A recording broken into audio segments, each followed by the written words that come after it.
किसी वैष्णव ने अपने स्वप्न के बारे में बताया है। पीपल का वृक्ष दिख रहा था, उसके हर टहनी पर अलग अलग भगवान, कोई मूर्ति के रूप में तो कोई चित्र के रूप में, पर एक टहनी पर एक तोता बैठे थे। इसको यही मानो साक्षात सुखदेव जी ने दर्शन दिया है। आपने जो भी कथा श्रवण की उसके भाव से पिप्पल जो है साक्षात नारायण स्वरूप है। अब इसका वास्तविक स्वप्नों की श्रृंखला में क्या अर्थ होगा वो तो मुझे नहीं पता, लेकिन मैंने पहले दिन ही कथा में कहा अपने हृदय को सकारात्मक रखो। जो कुछ भी होता है, श्री तुकाराम जी जो थे वे एक बार विचरण करते हुए गांव में गए, तो वहां एक गुफा में बैठ करके भजन करने लगे ठाकुर जी का। किसी राह चलते व्यक्ति ने तुकाराम जी से कहा, तुकाराम जी इस गुफा में मत बैठो। बोले क्यों? बोले यहाँ प्रेत रहता है, और वो प्रेत अर्धरात्रि होते ही बाहर से आने जाने वाले लोगों तक को छोड़ता नहीं है। आप तो भीतर बैठे हो, कहीं और जाके भजन करो, यहां मत बैठो। तुकाराम जी बोले अब तो मैं बैठ गया, अब तो मैं यहीं पे कीर्तन करूंगा ठाकुर जी का। अब प्रेत आएगा तो देखेंगे उसको। तो कीर्तन करने लगे। इतने में ही तुकाराम जी को कुछ अनुभव हुआ। उन्होंने नेत्र खोल करके देखा तो सामने एक प्रेत था। प्रेत कैसा था?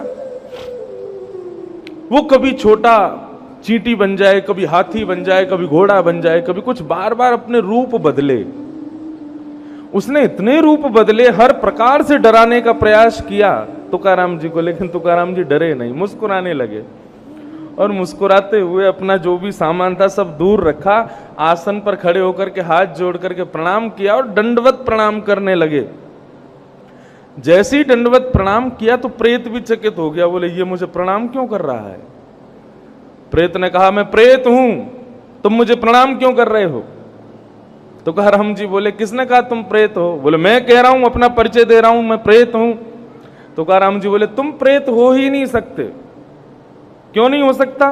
बोले इतने रूप बदलने की सामर्थ्य प्रेत में नहीं है, ये तो मेरे पंडरीनाथ भगवान में है, ये तो मेरे विट्ठलनाथ जी में है। इतने रूप तो वही बदल सकते हैं, तुम निश्चित ही पंडरीनाथ हो, मेरे विट्ठल हो। जैसे ही तुकाराम जी ने इस भावना से कहा कि तुम विट्ठल हो, वो था तो प्रेत ही, लेकिन भगवान को उनके विश्वास पर इतनी प्रसन्नता हुई, उस प्रेत को मुक्त करके ठाकुर जी वहां प्रकट हो गए। और प्रकट होकर के श्री तुकाराम जी को हृदय से लगाया। बोले तुकाराम तुमने यहां भी पहचान लिया मुझे? तुकाराम जी बोले तो क्या प्रेत में आप नहीं हो? यत्र तत्र सर्वत्र हो, तो प्रेत में भी आप ही हो। वो बात अलग है कि व्यक्ति उसकी दुर्बलता पर डर जाता है तो प्रेत और हावी हो जाता है। मैं डरा नहीं प्रभु, मुझे लगा कि ये गुण तो मेरे लाल जी का है, ये गुण तो मेरे स्वामी का है, इसलिए मैंने पूर्ण विश्वास से प्रणाम किया और देखो आप प्रकट हो गए। तो सकारात्मकता, हमारी जो सोच है ना, वही वस्तु को पाप, पुण्य, अच्छी, बुरी, इन सब रूपों में बांध देती है। अब इसी स्वप्न को लोग यदि किसी अन्य प्रकार से बता में, अरे पीपल दिख गया, फिर तो तुमको ऐसा करना चाहिए, ये करना चाहिए, वो करना चाहिए। लेकिन आपको सुखदेव जी दिखे हैं, ठाकुर जी के चित्र दिख रहे हैं, तो इसको सकारात्मक भाव से समझो कि आपने कथा सुनी तो कथा से प्रसन्न होकर के साक्षात सुखदेव जी ने आकर के दर्शन दिया, ऐसी भावना रखो। बाकी बंधुओं, स्वप्न से यदि बचना चाहते हो तो उसके लिए भागवत में उपाय है गजेंद्र मोक्ष का पाठ। गजेंद्र मोक्ष स्तोत्र का यदि कोई व्यक्ति पाठ करे और रात्रि में सोने से पहले उसका पाठ करके सोवे, तो गजेंद्र मोक्ष दो वस्तु प्रदान करता है। एक तो दुस्वप्नों को दूर करता है और दूसरा ददामि विमलाम मतिम, एक सुंदर मति प्रदान करता है गजेंद्र मोक्ष। मतलब आप गजेंद्र मोक्ष पढ़ने के बाद जब सोओगे तो रात को आंख बंद होंगी, सीधे फिर सुबह ही खुलेंगे। बीच में क्या हुआ, कब हुआ, कुछ पता नहीं चलेगा। और यदि कभी स्वप्न आया भी ना तो ठाकुर जी से संबंधित ही आएगा। इसलिए गजेंद्र मोक्ष का पाठ या ठाकुर जी का कोई कीर्तन, ठाकुर जी का कोई मंत्र, ठाकुर जी का कोई श्लोक, ठाकुर जी की कोई कथा, और एक बात बोलूं, कथा से अच्छी लोरी नहीं हो सकती। जब कभी भी सो ना रात में, तो अपने फोन में या कहीं पर भी, यूट्यूब पर बहुत साधन है, कहीं पर कोई कथा मध्य आवाज में चला करके और लेट जाओ, सुनते सुनते सुनते सुनते सो जाओ। सबसे बढ़िया लोरी है कथा, इससे बढ़िया आपको उपाय नहीं मिल सकता। भगवान का ब्याह श्री रुक्मणी जी के साथ में सुसंपन्न हुआ। बंधु, रुक्मणी कौन है? साक्षात लक्ष्मी, और श्री कृष्ण साक्षात नारायण। लोग प्रश्न करते हैं, राधा रानी से ब्याह क्यों नहीं किया ठाकुर जी ने? ब्याह होने के लिए दो विलग वस्तु चाहिए, दो अलग अलग लोग चाहिए, और श्री राधा और कृष्ण में कोई भेद नहीं है।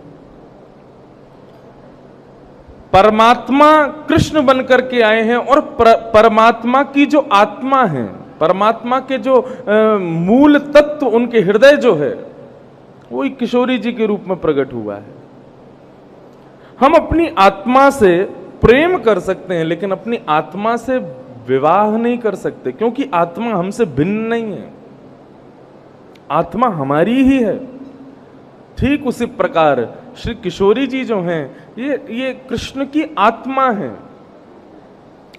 कहां तक कहें, रूप में भी कोई अंतर नहीं है। कल रात को भैया पूछ रहे थे मुझसे, तो मैंने इनको भी बताया कि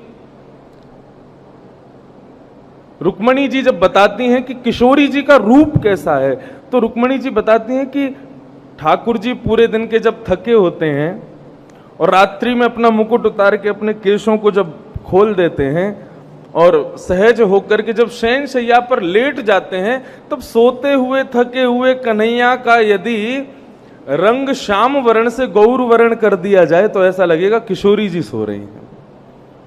दोनों का एक सा रूप है, बस एक श्याम एक गौर, बस ये अंतर है दोनों। इससे विलग कोई अंतर दोनों में नहीं है, दोनों एक ही स्वरूप है। और उसके बारे में वृहद चर्चा हो, तब राधा तत्व प्रकट हो, तब राधा रानी के बारे में सुनना, समझना, और एक और बात कहूं, कहना, तीनों ही कठिन है। कई बातें ऐसी होती हैं कि वो अनुभव से ही पता चलती हैं। किशोरी जी का तत्व भी आज तक वृंदावन में हजारों लोगों ने कहने का प्रयास किया, हजारों लोगों ने जानने का प्रयास किया। कहने वाले आज भी कहते हैं, सुनने वाले आज भी सुनते हैं, लेकिन कोई पहचान नहीं पाता कि किशोरी जी हैं क्या। इसलिए उनसे विवाह संपन्न नहीं है। एक प्रकार से कह दूं, ठाकुर जी का प्रतिबिंब मतलब हम जब खुद को शीशे में देखते हैं तो वो हमारा प्रतिबिंब कहलाता है। ठाकुर जी ने अपने प्रतिबिंब को किशोरी जी के रूप में भेजा, आप जाओ। और क्यों आई किशोरी जी पृथ्वी पर? निष्काम प्रेम किसे कहते हैं, निस्वार्थ प्रेम किसे कहते हैं, अनकंडीशनल लव किसे कहते हैं, जहां पर आपकी आशाएं कुछ नहीं है सामने वाले से, बस आप देना जानते हो, ऐसा प्रेम किसे कहते हैं, उसकी स्थापना करने के लिए किशोरी जी आई। और उस निष्काम प्रेम के अधिकारी पूरा विश्व नहीं है, इसलिए पूरा विश्व राधा रानी को समझ नहीं पाता। गिने चुने चंद लोग हैं, वो समझ जाते हैं किशोरी जी कौन है, किशोरी जी का भाव क्या है। तो ठाकुर जी का ब्याह लक्ष्मी के साथ होता है, रुक्मणी जी के साथ हुआ। बंधुओं, इसको एक सामान्य भाव से समझिएगा। लक्ष्मी आज की डेट में किसको कहा जाता है? धन को। धन को कोई यदि अपनी दासी माने, धन का यदि कोई स्वयं को स्वामी माने कि ये मेरा धन है, ये मेरा है, मैं इसका स्वामी हूं, तो वो रावण के समान है। लक्ष्मी का कोई स्वामी नहीं हो सकता, लक्ष्मी के स्वामी केवल नारायण। आप लक्ष्मी के दास हो सकते हो, लक्ष्मी के पुत्र हो सकते हो, लक्ष्मी आपकी पुत्री हो सकती है, लेकिन आप लक्ष्मी के स्वामी कभी नहीं हो सकते। इस बात को बहुत ध्यान से सुनिएगा। धन को खर्च करने वाले 3 प्रकार के लोग होते हैं, उत्तम, मध्यम, अधम। तीनों में अंतर क्या है? तीनों के लक्ष्मी के साथ में कुछ संबंध होते हैं। उत्तम व्यक्ति का संबंध होता है लक्ष्मी के प्रति पिता का। वो अपने कमाए हुए धन को अपनी बेटी के समान समझता है, ये मेरी बेटी है, मैं इसका पिता हूं। मध्यम व्यक्ति अपने धन को अपनी मां के समान समझता है, स्वयं को पुत्र के समान मानता है। और अधम व्यक्ति लक्ष्मी को अपनी पत्नी मानता है, स्वयं उसका स्वामी बनता है। उत्तम, मध्यम, अधम। उत्तम व्यक्ति की गति क्या होती है? उत्तम व्यक्ति की गति होती है दान। वो ज्यादा से ज्यादा खर्च उसको ठाकुर जी की क्रियाओं में करता है। अब जैसे कि हमारे संपूर्ण मुदगल परिवार, भारद्वाज परिवार और जो भी सब ब्राह्मण भाई जिन्होंने ये कथा का कार्यक्रम कराया, ऐसा तो नहीं फ्री में हुआ, बहुत लक्ष्मी खर्च होती है कथा में। ये सारी लक्ष्मी का व्यय क्या माना जाएगा? इन्होंने अपनी पुत्री रूपी लक्ष्मी का ब्याह कथा करा करके नारायण से उसका ब्याह कर दिया। यहां पे जितना भी खर्चा हुआ, चाहे वो टेंट का हो, चाहे वो लाइट का हो, कूलर का हो, पानी का हो, भोजन का हो, माइक का हो, कैमरे का हो, हमारा हो, आने जाने का हो, और जो भी कुछ है, एक एक रुपया जो यहां खर्च हुआ है वो एक प्रकार से मुदगल परिवार की एक बेटी ने, लक्ष्मी रूपी बेटी ने नारायण, भागवत रूपी नारायण से विवाह किया है, संबंध हो गया। ये उत्तम लक्ष्मी का व्यय करता है, जो अपनी बेटी की उम्र हो जाने पर, हाँ ये और याद रखना, बेटी की कब ब्याह करना चाहिए? जब वो बड़ी हो जाए, जब उसकी ब्याह की उम्र हो जाए। कई लोग ऐसा विचार करते हैं हमें भी कथा करानी है, लेकिन हम पे इतना धन नहीं है, इतनी दक्षिणा नहीं है। क्या दक्षिणा से ब्याह नहीं होता, कथा नहीं होती? उसको इस प्रकार समझो कि लक्ष्मी मतलब बेटी जब योग्य होगी तभी तो शादी कराओगे। लक्ष्मी जब योग्य हो जाए कि हाँ अब मैं करवा सकता हूं, इसका ब्याह कर सकता हूं, तभी ब्याह करो। उससे पहले कोई बात नहीं, उसको बढ़ने दो। जब वो हो जाए योग्य तब शादी कर दो, ठाकुर जी से ब्याह करा दो। मध्यम व्यक्ति लक्ष्मी का भोग करता है। जैसे पुत्र अपनी मां का सेवन करता है, अपनी मातृ सेवन करता है, ऐसे ही मध्यम व्यक्ति जो होता है वो धन को ज्यादा से ज्यादा अपने लिए खर्च करता है। मैं अच्छा खाऊं, अच्छा पीऊं, अच्छा रहूं, अच्छा सब कुछ करूं, इतना है कि मैं परोपकार कर सकता हूं, लेकिन करूंगा नहीं। क्यों? मेरी लक्ष्मी है, मेरी मां है। जैसे कि मां अपनी गोद में किसी और के बालक को ले ले तो उसका बालक चिढ़ जाता है कि मेरी मां ने दूसरे बालक को लिया कैसे। ठीक वैसे ही मध्यम कोटि का जो व्यक्ति होता है वो अपनी लक्ष्मी को किसी और की तरफ व्यय होते हुए जब देखता है तो उसको बड़ी घबराहट होती है। बोलिए मेरी लक्ष्मी है, ये किसी और के लिए इतना खर्च क्यों हो रही है, मेरे लिए होनी चाहिए। ये मध्यम व्यक्ति का लक्षण। मध्यम व्यक्ति भी पापी नहीं माना जाता। ठीक है, अपने लिए तुम प्रयोग करो क्योंकि तुमने अपने लिए कमाया है। अधम व्यक्ति कौन है? जो धन को अपनी दासी समझता है। इसको मैं कहीं भी खर्च कर सकता हूं, कहीं भी लगा सकता हूं, कहीं से भी कुछ भी खरीद करके खा सकता हूं, पी सकता हूं, पहन सकता हूं, कर सकता हूं। इस प्रकार लक्ष्मी को दासी मान करके जो लुटाता रहता है, कहीं भी खर्च कर देता है, कहीं भी उसका व्यय कर देता है, ऐसा व्यक्ति रावण के समान है और उसकी गति है अधम। उसका नाश हो जाएगा।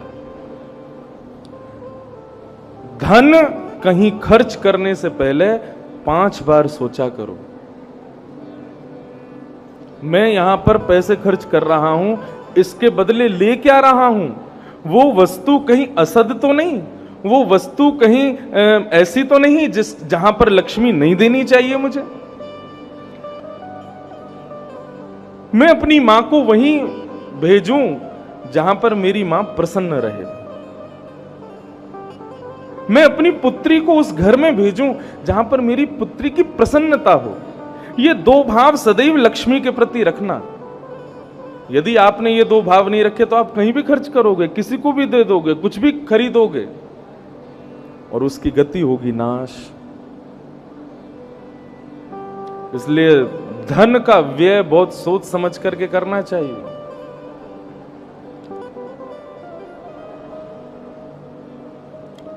धन की तीन गति। बंधुओं, एक बात और कहूं,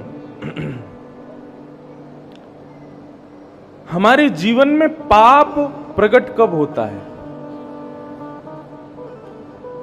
सबसे पहला हमारे द्वारा ऐसा कौन सा कृत्य होता है जिसके बाद हम पापियों की श्रेणी में आ जाते हैं? और वो सबसे पहला कृत्य होता है अन्यत्र की वस्तु के प्रति किया जाने वाला लोभ। पाप के पिताजी का नाम है, पाप के बाप का नाम है लोभ।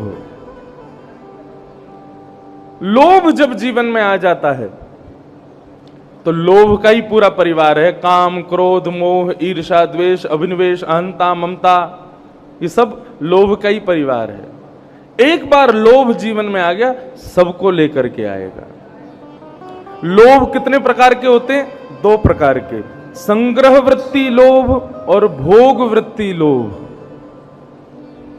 संग्रह वृत्ति लोभ कैसा होता है? खूब कमा कमा के धरते जाएंगे, लेकिन कहीं पर खर्च कर, अरे हम पे तो है ही नहीं। दो साल से लॉकडाउन चल रहा था महाराज, मंदी में चले गए, बिल्कुल है ही नहीं। है आपके पास, लेकिन आप उससे परोपकार नहीं कर रहे हैं। उसी को कहते हैं संग्रह वृत्ति लोभ। आप संग्रह करते जा रहे हो, इकट्ठा करते जा रहे हो, जमा करते जा रहे हो। एक बात आपको कहें, शास्त्र आज्ञा करते हैं ये 5 चीज चलायमान हैं, यदि इनको आपने नहीं चलाया तो बर्बाद हो जाओगे।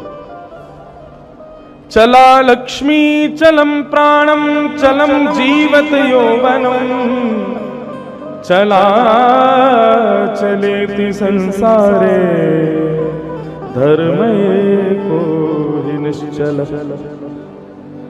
संसार में सब कुछ चलायमान है, 5 नहीं, सब कुछ चलायमान है, केवल एक वस्तु को छोड़ करके।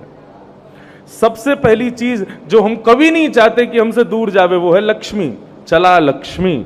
लक्ष्मी के पांव होते हैं, वो रुकेगी ही नहीं। आपकी जेब में 2000 रुपया है और आप सोचो कि ये कभी खर्च ना हो ही नहीं सकता। आपके ना चाहते हुए भी वो फुदक करके बाहर आ जाएंगे, कहीं ना कहीं उनको खर्च होना ही पड़ जाएगा। चला लक्ष्मी। दूसरी वस्तु जो हम कभी नहीं चाहते कि हमसे दूर जावे वो है हमारे प्राण। चलम प्राणम। हम कभी नहीं चाहते हमारी मृत्यु हो, हमारे कभी वृद्धावस्था आवे, हमारे कानों से सुनना बंद हो जाए, आंखों से दिखना बंद हो जाए, हमारे सारे दांत टूट जाएं। हम कभी नहीं चाहते कि हमारी मृत्यु समीप आवे। लेकिन ये प्राण ना चाहते हुए भी कभी रुकेंगे नहीं, एक दिन निकल ही जाएंगे। चला लक्ष्मी चलम प्राणम चलम जीवत यौवनम। युवावस्था। हम कभी नहीं चाहते कि हम वृद्ध हों, लेकिन युवावस्था टिकेगी नहीं, एक दिन वृद्ध हो ही जाओगे। चाहे कितना भी प्रयास कर लेना, कितना भी प्लास्टिक सर्जरी करा लेना, कितना भी चेहरे पर बहुत सारा पाउडर क्रीम लगा लेना, बूढ़े तो हो ही जाओगे। चला चलेति संसारे। संसार में हर वस्तु चलायमान है। आप चाहो कि वो कभी मुझसे दूर ना हो, ऐसा हो नहीं सकता। जाएगी, निश्चित जाएगी एक दिन।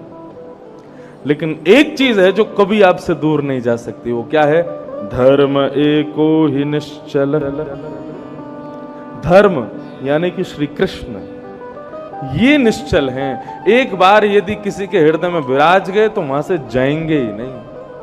ब्रज की एक गोपी यमुना किनारे बैठ करके नेत्र बंद करके ध्यान कर रही थी। इतने में नारद जी महाराज आ गए। नारद जी महाराज बोले, वाह, आज हमने पहली बार कुछ विचित्र देखा। गोपी की आंख खुली, उसने कहा, क्या देखा नारद जी? बोले, एक ब्रज की गोपी योग साधना कर रही है, यमुना के तट पर बैठ करके आंख बंद करके ध्यान धर रही है। भाई किसका ध्यान धर रही हो, किसको हृदय में बिठा रही हो? गोपी मुस्कुरा करके बोली, ये वृंदावन है, यहां की गोपियां आंख बंद करके ध्यान करती नहीं है, किसी को हृदय में बैठाती नहीं है। नारद जी बोले, तो फिर? बोले, हम तो आंख बंद करके हृदय में बैठे हुए कन्हैया से कहती हैं, कन्हैया थोड़ी देर के लिए बाहर आ जाओ, थोड़ी देर के लिए हमें अकेला छोड़ दो, ताकि हम घर के काम कर लें, हम घर के कुछ भोजन आदि बना लें, पति की बात मान लें, बच्चों की बात मान लें। हमारे यहाँ ध्यान धर के किसी को धारण नहीं किया जाता। चित्त में बैठे हुए कन्हैया से कहा जाता है, थोड़ी देर तो बाहर आ जाओ, थोड़ी देर तो हमें छोड़ दो, ताकि हम घर के काम कर लें। तो मैं चित्त में नेत्र बंद करके कन्हैया से कह रही हूं, कन्हैया नेक देर को बाहर आ जा, तुम थोड़ी देर बाहर निकलोगे तो हम बाकी के काम कर लें।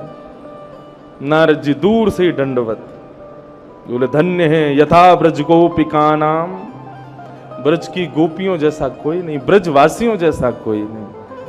पूरा विश्व नेत्र बंद करता है, ठाकुर जी हृदय में आ जाएं, ब्रजवासी नेत्र बंद करते हैं, ठाकुर जी नेक निकल जाएं बाहर। ये ब्रजवासियों की स्थिति है।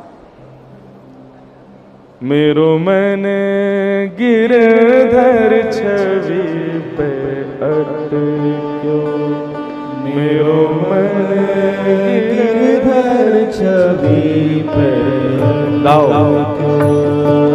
बहुत प्यारा पद है ये।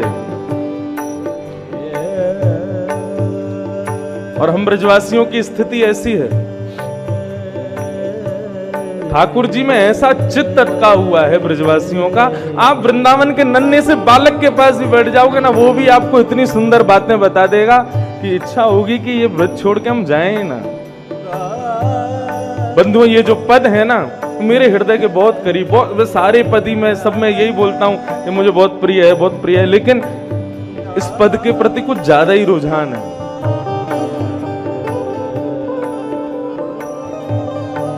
हमारे ठाकुर जी का जो स्वरूप है वो गिरधर स्वरूप है ये, और हमारा मन उसमें अटक गया है। तो कृष्णदास जी का जो ये भाव है, ये मुझे बहुत प्रिय लगता है।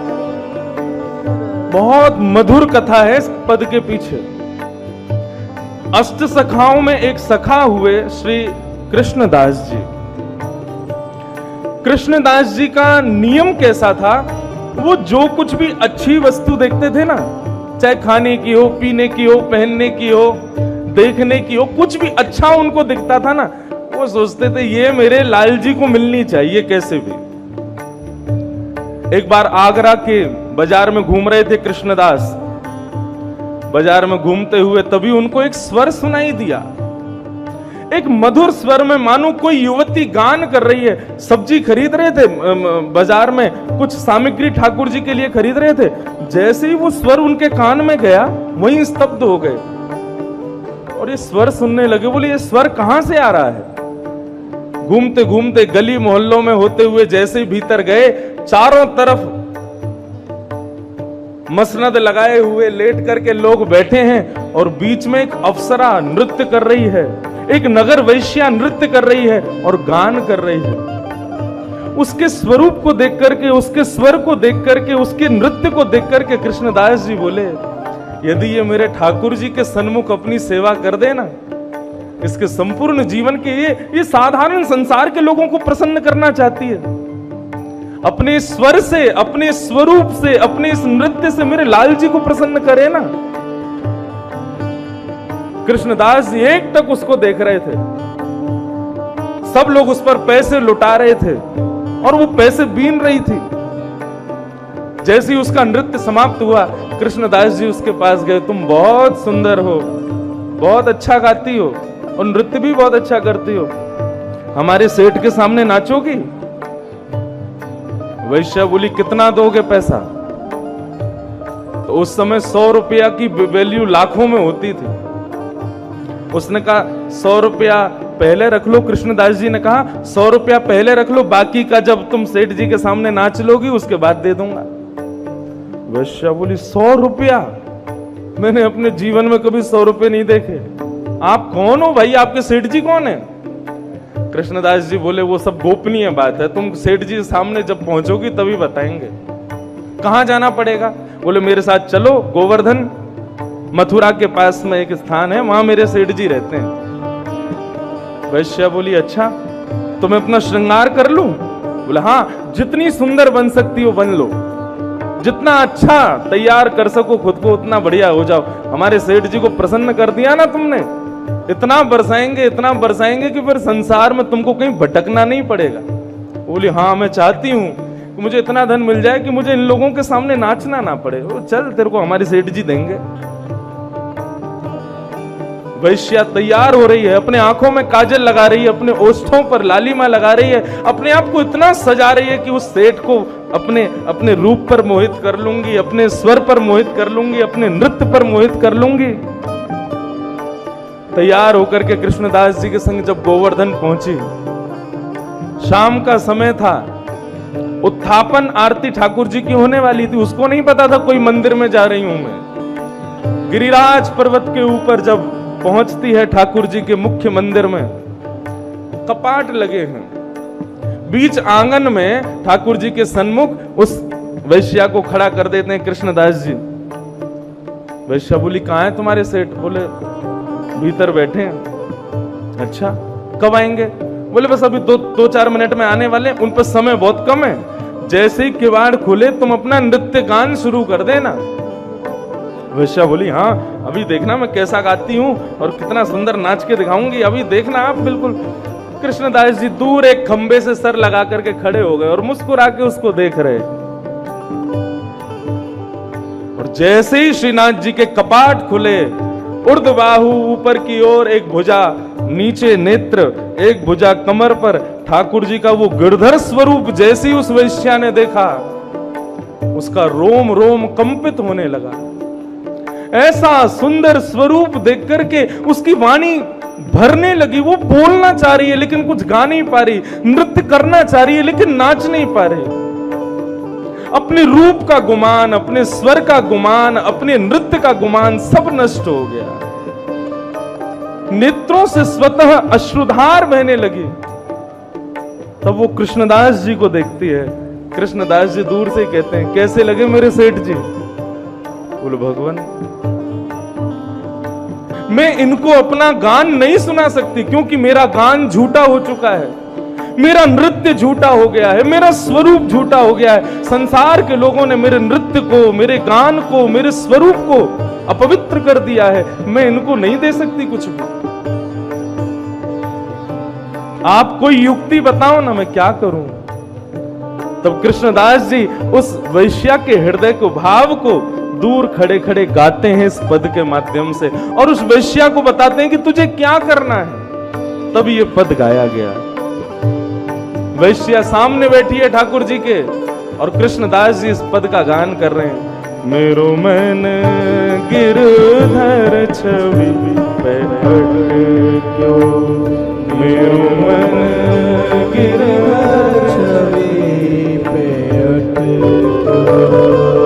ओ ललित त्रिभंगी चाल पे चल के, ललित त्रिभंगी चाल पे चल के, ललित त्रिभंगी चाल पे चल के, ललित त्रिभंगी चाल पे चल के।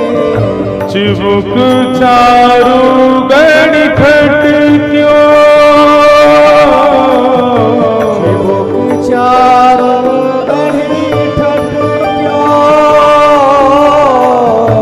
चिबुक चारु गणी ठट क्यों, चिबुक चारु गणी ठट क्यों। ओ मेरो मन गिरधर छवि पे अटक्यो, मेरो मन गिरधर छवि पे अटक्यो, मेरो मन गिरधर छवि पे अटक्यो, मेरो मन गिरधर छवि। श्री गोवर्धन नाथ की।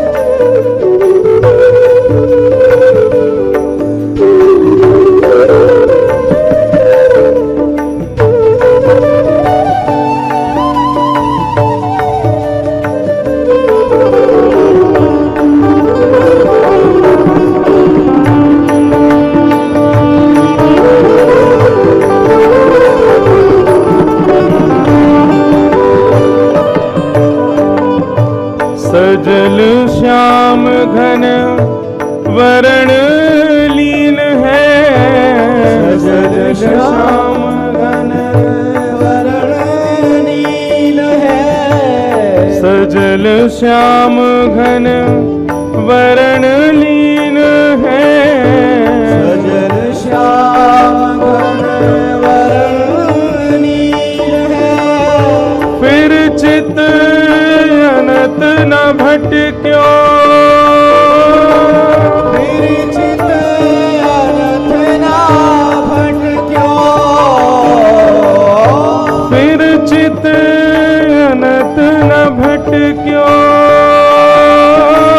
फिर चित अनथ ना भटक्यो, मेरो मन गिरधर छवि पर, मन गिरधर छवि पे अटक्यो, मेरो मन गिरधर छवि पे अटक्यो। गिरधर छवि पे वैश्या एक आसन में बैठ करके ठाकुर जी को देख रही है, उसका कंठ अवरुद्ध हो गया, गा नहीं पा रही, नृत्य नहीं कर पा रही, रोम रोम कंपित हो रहा है ठाकुर जी को देख करके। सजल श्याम घन वरण लीन है, फिर चित अनत न भटक्यो। कृष्णदास जी कहते हैं ठाकुर जी ने तुमको अपना लिया, इसका उत्तर क्या है? ये आपको समझ कैसे आएगा? बोले ठाकुर जी जिसका वर्ण कर लेते हैं ना, उसका चित्त फिर ठाकुर जी के अलावा किसी और वस्तु में कभी लगता नहीं है। करके देख लेना। आज तक कथा सुनी, कल से संसार के भोग विलासों की वस्तुओं में जाकर के देखना। यदि मन लग जाए ना, समझना अभी ठाकुर जी ने स्वीकार नहीं किया। और यदि संसार की वो सब चीजें तुमको अब उसमें रस ना आवे, अब अच्छा ना लगे, अब बोले कि नहीं मेरा मन नहीं है इसमें, मुझे बस ठाकुर जी का चिंतन करना है, ठाकुर जी का स्मरण करना है, उनकी कथा सुननी है, संसार की वस्तुएं तुमको तुच्छ लगने लग जाएं, फिर चित अनत ना भटक्यो, तो समझना ठाकुर जी ने अब स्वीकार कर लिया। अब भी तुमको संसारी वस्तुएं लुभा रही हैं, अपनी ओर खींच रही हैं, तो समझना कि अभी ठाकुर जी ने स्वीकार करने में कहीं कमी छोड़ दी है।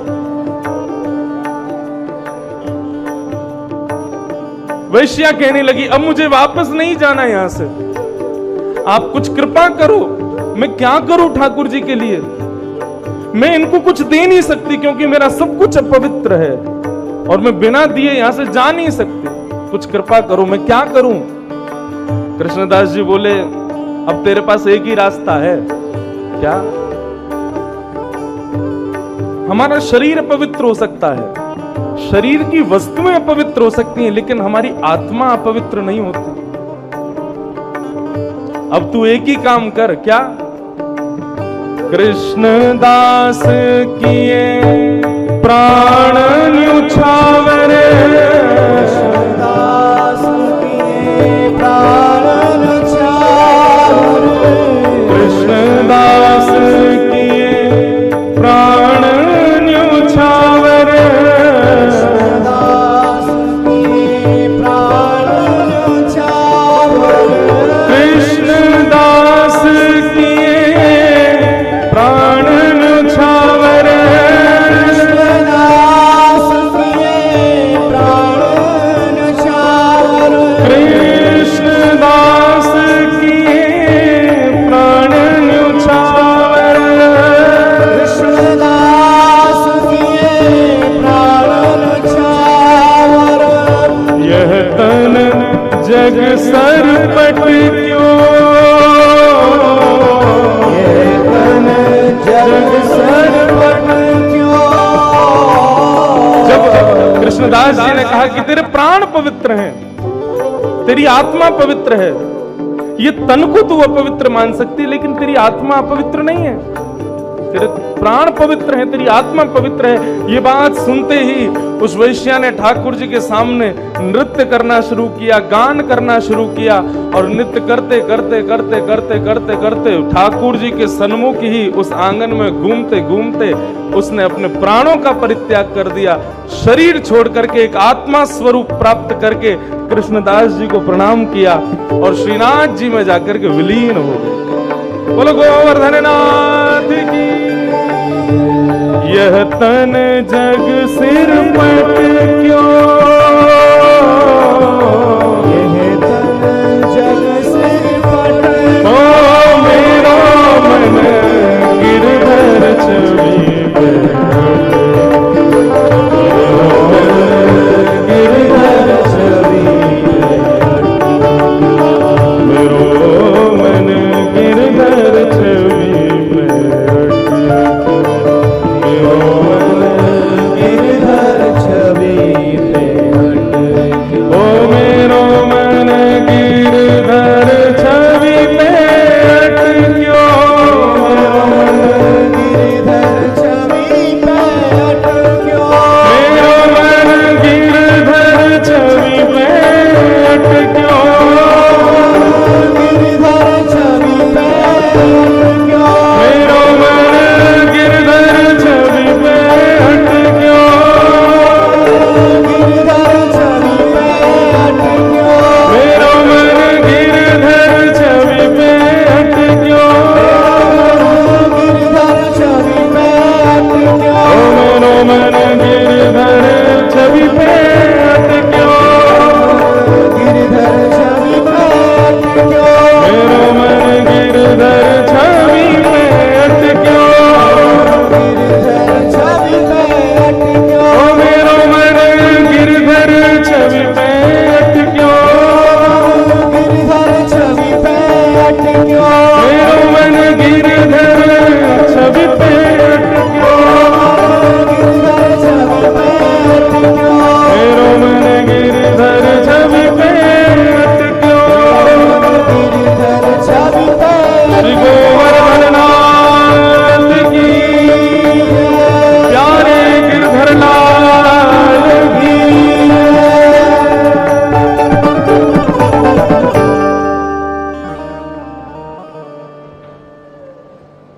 कृष्णदास की प्राण न्योछावर, यह तन जग सर पटक्यो, मेरो मन गिरधर छवि पे अटक्यो। नाथ द्वारा में जब ठाकुर जी का उत्सव हुआ था तो उस उत्सव का नाम ही यही था।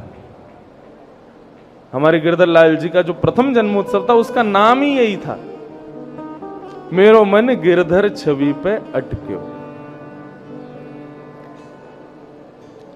दूसरा उत्सव पंढरपुर में हुआ, उसका नाम था कानड़ा राजा पंडरीचा। कान्हा राजा हैं कहां के? बोले पंढरपुर के। तीसरा उत्सव अभी जगन्नाथपुरी में था, उसका उत्सव था गिरधर लाल भय जगन्नाथ, गिरधरनाथ भय जगन्नाथ। कभी हमारे ठाकुर जी का आप स्वरूप देखना, वो जगन्नाथ जी बनते हैं, इतने सुंदर लगते हैं, आपको विश्वास नहीं होगा ये गिरधर लाल जी हैं। ऐसे स्वरूप धारण करते हैं जगन्नाथ जी का, बिल्कुल वैसे ही नेत्र बड़े बड़े धारण करेंगे।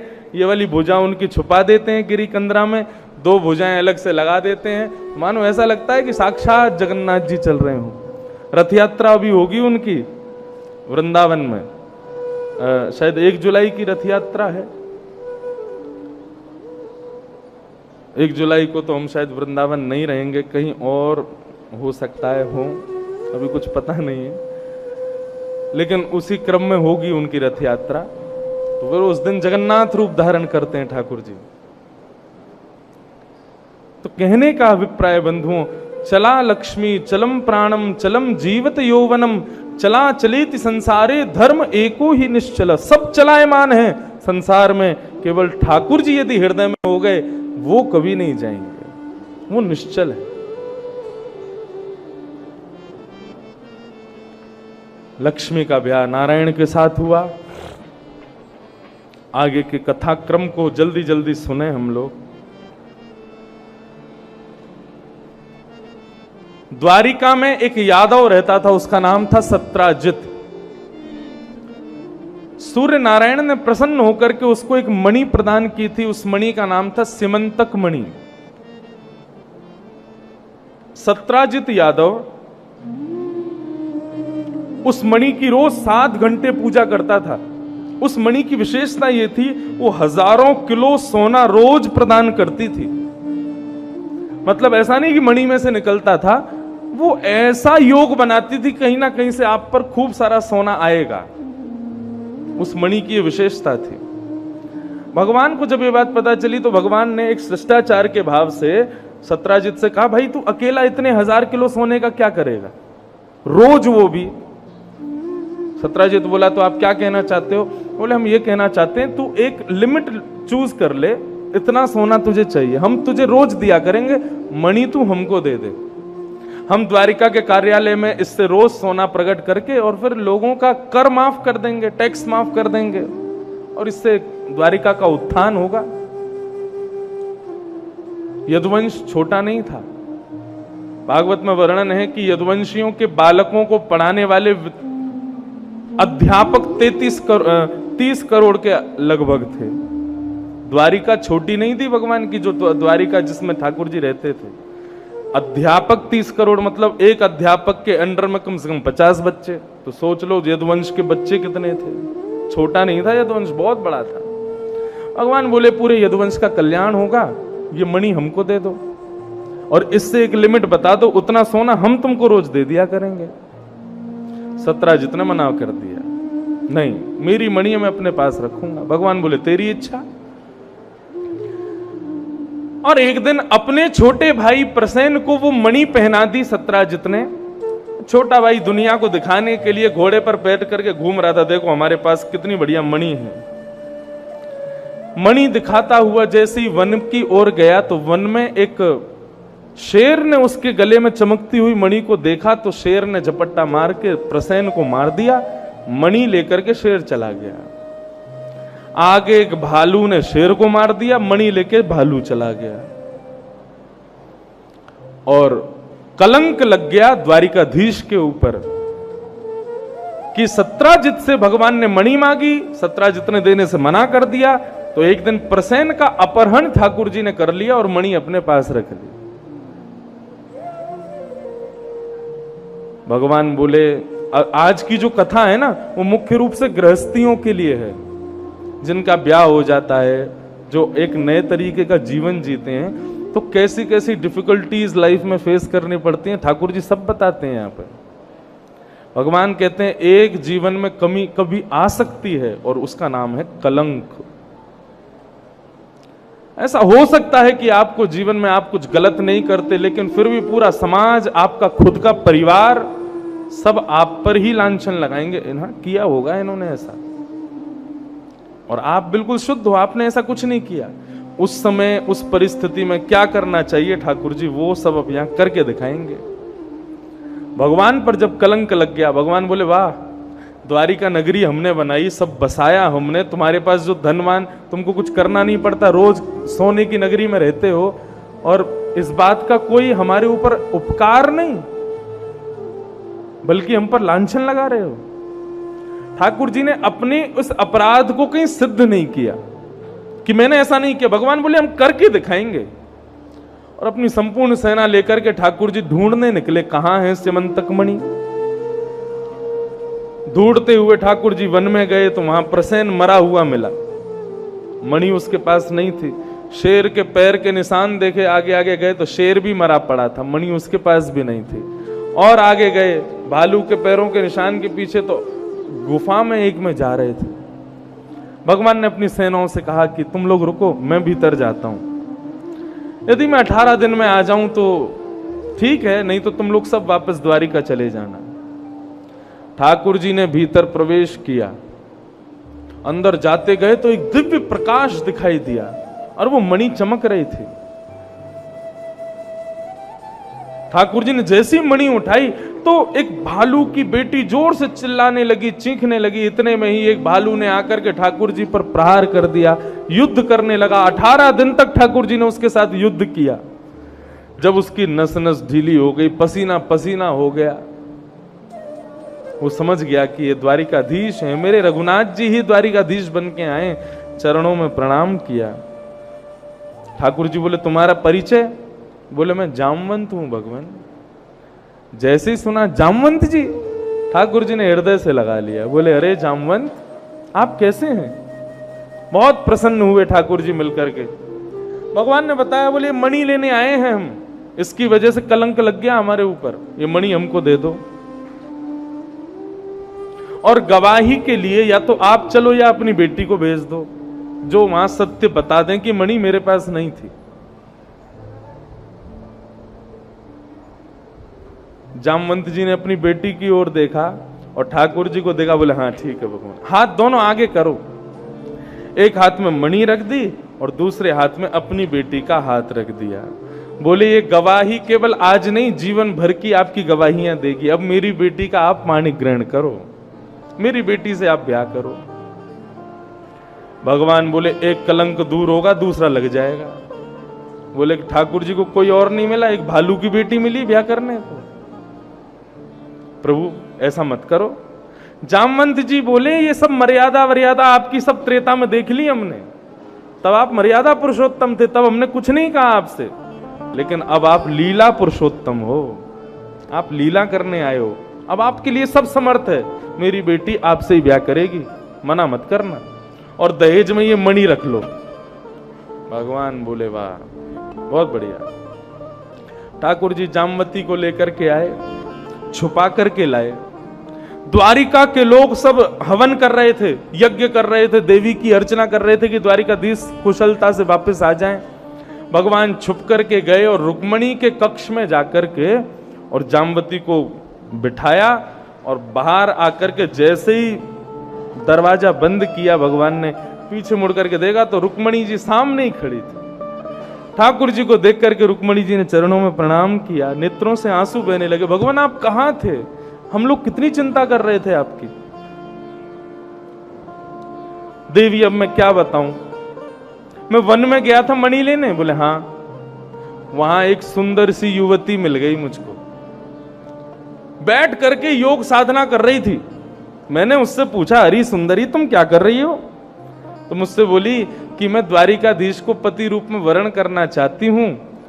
मैंने कहा मैं ही द्वारिकाधीश हूं। तो उसने मेरा हाथ पकड़ लिया और कहा कि मेरा पाणी ग्रहण करो, नहीं तो मैं अपने प्राण त्याग दूंगी समुद्र में कूद के। देवी मैं तो वाद्य हो गया, और वो इतनी सुंदर थी, इतनी सुंदर थी, उसके रूप को देख के मैं इतना इतना आनंदित हो गया, मैं एक बार को तुमको भी भूल गया था, इतनी सुंदर है वो। तो फिर मैंने उससे ब्याह कर लिया। रुक्मणी जी बोले मुझसे भी ज्यादा सुंदर है। ठाकुर जी बोले देखना मत, तुमको लज्जा हो जाएगी अपने ऊपर। भगवान क्या बताएं कि भीतर वो गुर्रा रही होगी, भालू की बेटी है। और रुक्मणी हम तुम्हारे लिए दूसरा भवन बना देंगे, वो आज से इसमें तुम्हारे भवन में ही रहेगी। रुक्मणी जी कुछ बोली ही नहीं, लक्ष्मी है साक्षात। नेत्र बंद करके श्राप दे दिया। बोले जो भी मेरे कक्ष में बैठी है, जिस पर ये द्वारिकाधीश इतने लट्टू हुए जा रहे हैं, उसको मैं श्राप देती हूं, मुझसे कम थोड़ी सी कम सुंदर एक स्त्री हो जाए। और जैसे ही ये श्राप दिया, रुक्मणी जी ने जैसे ही द्वार खोल करके देखा तो जो रीछ की बेटी जो जामवती एक भालू के रूप में थी, वो एक सुंदर युवती के रूप में वहां पर खड़ी थी, और रुक्मणी जी से थोड़ी कम, हल्की सी कम सुंदर जामवती का वहां रूप था। और ठाकुर जी ने फिर जामवती के साथ ब्याह किया, सबको मणि दिखा दी। बोले देखो ये मणि मुझे कहां मिली, और जामवती ने गवाही दे दी। तो द्वारिका के लोगों ने ठाकुर जी से क्षमा मांगी, प्रभु हमें क्षमा कर दो, हमसे बहुत बड़ा अपराध हो गया, आपके ऊपर हमने कलंक लगाया। अब द्वारिका के लोग क्या करने लगे, भगवान ने मणि भिजवा दी सत्राजित यादव के यहां, तो द्वारिका के लोग भगवान को छोड़ अब सत्राजित को गालियां देने लगे, तूने हमारे भगवान पर कलंक लगाया, भगवान के ऊपर तूने ऐसा किया, ये किया। सत्राजित का द्वारिका में निकलना दुश्वार हो गया। उसने सोचा मैं क्या करूं, कैसे करूं, मैं कैसे जीऊं द्वारिका में, यहां तो लोग मेरा बड़ा अपमान कर रहे हैं। तब उसने अपनी घर में देखा तो उसकी बेटी बैठी थी सत्यभामा। उसने कहा कि यदि मैं अपनी पुत्री का ब्याह ठाकुर जी से कर दूं और ठाकुर जी को अपना दामाद बना लूं, तो मेरे ऊपर जो कलंक लगा है वो दूर हो जाएगा। सत्यभामा की पहले सगाई हो चुकी थी सतधनवा के साथ में, लेकिन सत्राजित ने अपने कलंक को दूर करने के लिए भगवान से जाकर के कहा मेरी बेटी से आप ब्याह कर लो। भगवान बोले ब्याह तो हम कर लेंगे, लेकिन हमको बदले में ये दहेज वहेज नहीं चाहिए, क्योंकि हमको पता है तुम दहेज के रूप में मणि ही देने वाले हो, मणि अपने पास ही रखना। बंधु थोड़ा कहूं, दहेज प्रथा हमारी जो भारतीय संस्कृति में है, इसका मूल रूप क्या है और हम उसको किस रूप में आज देखते हैं, दोनों में बहुत अंतर है। पिता की दो प्रकार की संपत्ति होती है, अचल और चल। अचल संपत्ति प्रॉपर्टी और चल संपत्ति धन धान्य। पिता की अचल संपत्ति पर अधिकार होता है बेटे का, और पिता की चल संपत्ति पर अधिकार होता है बेटी का। बेटी जब ब्याह करती है तो पिता अपनी चल संपत्ति उसको प्रदान करता है। किसको देता है? बेटी को देता है, ना कि अपने दामाद को देता है। और पिता अपनी स्वेच्छा से देता है, जो उसका मन हो वो देगा। लड़के वालों को उसमें डिमांड नहीं करनी चाहिए कि हमको ये चाहिए, ऐसा करना, ये होगा तो हम ब्याह करेंगे। ये प्रथा हमारी है ही नहीं। लड़के वाले तो कुछ कह ही नहीं सकते हैं। वो पिता का ऊपर निर्भर करता है कि वो अपनी बेटी को कितना देना चाहता है, क्या देना चाहता है, कैसे देना चाहता है। इसमें ये बीच में जमाई और ये ससुर साहब क्यों आ जाते हैं? हमारे बेटे ने ये डिग्री ली है, बिना फॉर्च्यूनर गाड़ी के तुम करेंगे ही नहीं। इतना पढ़ा लिखा के विद्वान इसलिए थोड़ी बनाया कि ऐसी ब्याह कर देंगे। दूल्हा बन के जाता है, राजा बन के जाता है, भिखारी बन जाता है वहां जाके। ये चाहिए, एसी चाहिए, टीवी चाहिए, वो चाहिए। ये सब पिता के ऊपर निर्भर करता है। वो अपने जिगर का टुकड़ा तुमको दे रहा है, और क्या चाहिए? उसके अलावा कुछ मत मांगो। चल संपत्ति पर पुत्री का अधिकार है, लेकिन देने पर स्वतंत्र है पिता कि वो कितना देना चाहता है। भगवान ने दहेज नहीं लिया। और तीसरा ब्याह भगवान का किसके साथ हुआ? सत्यभामा। कितने ब्याह हो गए? रुक्मणी, जाम्बती, सत्यभामा। कितने ब्याह होंगे भगवान के? और 16,108। 3 हो गए। अब गिनते जाना, सब गिनवा के हम तुरंत चले जाएंगे। हाँ, गिनती कर लो। सब नहीं गिनवाऊंगा, अभी एक और गिनवा दूं बस। अब हुआ क्या बंधुओं, ये सत्यभामा से भगवान ने ब्याह तो कर लिया, लेकिन सत्यभामा का जो मंगेतर था, जिससे इसका ब्याह होने वाला था, उसको बड़ी चिढ़ हुई। बोले कि ना तो बेटी मिली और दहेज में मणि मिलती, वो भी नहीं मिली, दोनों ही हाथ से चले गए। तब उसको पता चला कि ठाकुर जी ने मणि नहीं ली दहेज में, मतलब मणि अभी भी ससुर जी के पास है हमारे। तो उसने अर्धरात्रि में जाकर के सत्राजित का वध कर दिया सत्यभामा ने, सत्यभामा के मंगेतर सतधनवा ने, और मणि को चुरा करके चला गया। सत्यभामा को जैसे ही पता चला मेरे पिताजी मर गए, द्वारिकाधीश को जाकर के कहा मेरी पिता की हत्या हो गई भगवान। तो भागवत में वर्णन है कि ठाकुर जी पांडवों की सभा में बैठे थे, जब सत्यभामा ने संदेश भेजा कि मेरे पिता की मृत्यु हो गई, ठाकुर जी इतना रोए, इतना रोए, इतना रोए, इतना रोए, सत्यभामा के कंधे पर सर रख रख करके रोए भगवान, ये दिखाने के लिए कि मुझे बहुत कष्ट है मेरे ससुर जी के जाने का। लेकिन भगवान उल्टे फंस गए।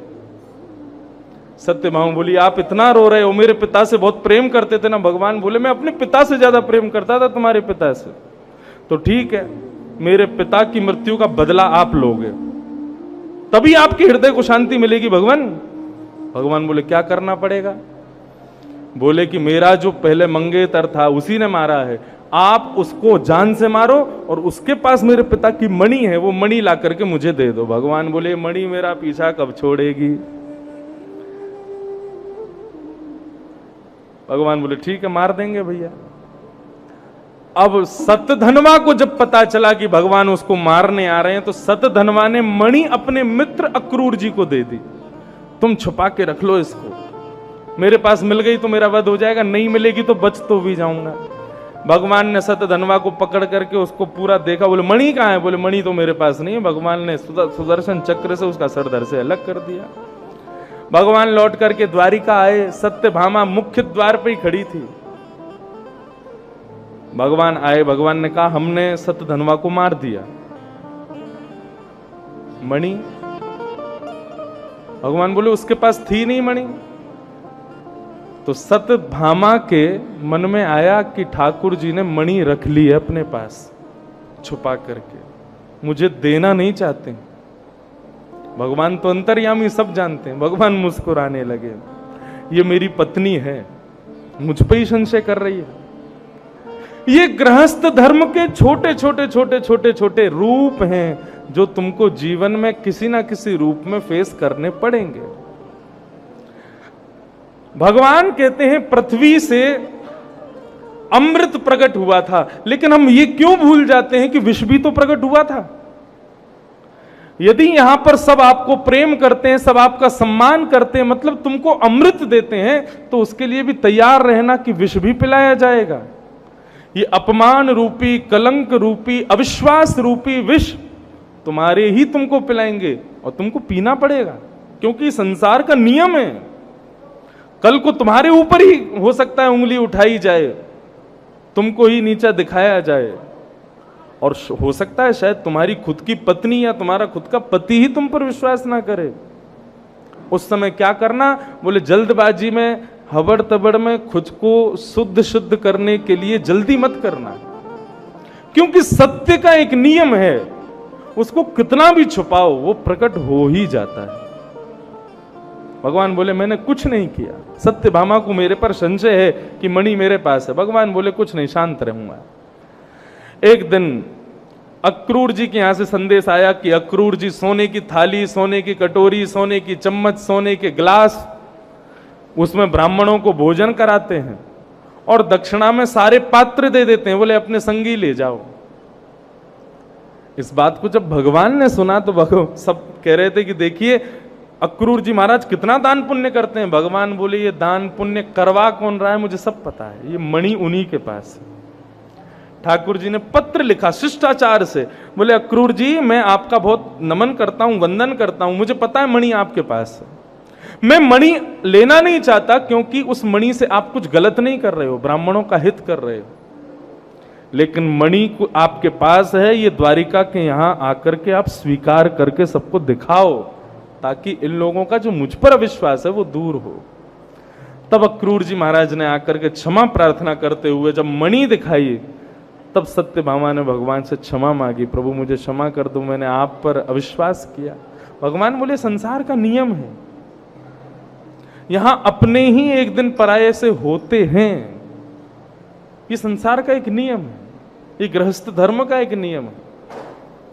इस प्रकार ये सिमंतक उपाख्यान फिर यहां पर समाप्त हुआ। इस सिमंतक मणि की कथा को सुनने से व्यक्ति जो सुनता है उसको कभी कलंक नहीं लगता, जीवन में उसको कलंक नहीं लग सकता, इसलिए सिमंतक उपाख्यान सुनाना अनिवार्य है भागवत में। ठाकुर जी का चौथा ब्याह हुआ हमारी वृंदावन की दूसरी पटरानी श्री यमुना जी के साथ में, कालिंदी, भगवान का ब्याह। अच्छा देखो, भगवान किसी मानव से ब्याह नहीं करते, किसी स्त्री से ब्याह नहीं करते। 16,108 कौन है? इनमें 8 जो मुख्य पटरानियां हैं ना भगवान की, ये भगवान की ही बनाई हुई प्रकृति है। कौन कौन सी प्रकृति? पृथ्वी, जल, तेज, वायु, आकाश, मन, बुद्धि, चित्त, अहंकार, ये 9 प्रकृति होती हैं। कौन कौन सी? 5 बाहर और 4 हमारे भीतर। 5 बाहर कौन कौन सी हैं? पृथ्वी, जल, अग्नि, वायु और आकाश। ये 5 बाहर की सृष्टि है भगवान की, और 4 सृष्टि ठाकुर जी ने हमारे भीतर बनाई है। मन, बुद्धि, चित्त और अहंकार। चित्त माने आत्मा, और यहां पर अहंकार का मतलब प्राउडनेस नहीं है, यहां पर अहंकार का मतलब सेल्फ कॉन्शियसनेस है। तो ये जो हमारे भीतर की 4 प्रकृतियां हैं, इनमें से चित्त जो है ये तो भगवान ही है। आत्मा कौन है? आत्मा तो परमात्मा का स्वरूप है। तो बची कितनी? 8। तो पृथ्वी, जल, तेज, वायु, आकाश, मन, बुद्धि और अहंकार, ये 8 भगवान की मुख्य पटरानियां हैं। अब बचती हैं 16,100। ये कौन है? ठाकुर जी की उपासना के कर्म कांड में जितने भी मंत्र हैं, 16,100 मंत्र जिनसे ठाकुर जी की उपासना होती है, ठाकुर जी की आराधना होती है, वे सारे 16,100 मंत्र ही कन्या रूप धारण करके आए और भगवान ने उनसे ब्याह किया। कोई साधारण स्त्री से ठाकुर जी ने ब्याह नहीं किया है। अपनी ही प्रकृति, अपनी ही उपासक मंत्रों से ठाकुर जी ने ब्याह किया, उनसे ठाकुर जी ने प्रेम किया। कोई बाह्य नहीं। भगवान के 8 मुख्य ब्याह हुए, उनमें से एक ठाकुर जी की ससुराल, आपका पड़ोस उज्जैन भी है। या उज्जैन में भी ठाकुर जी की शादी है।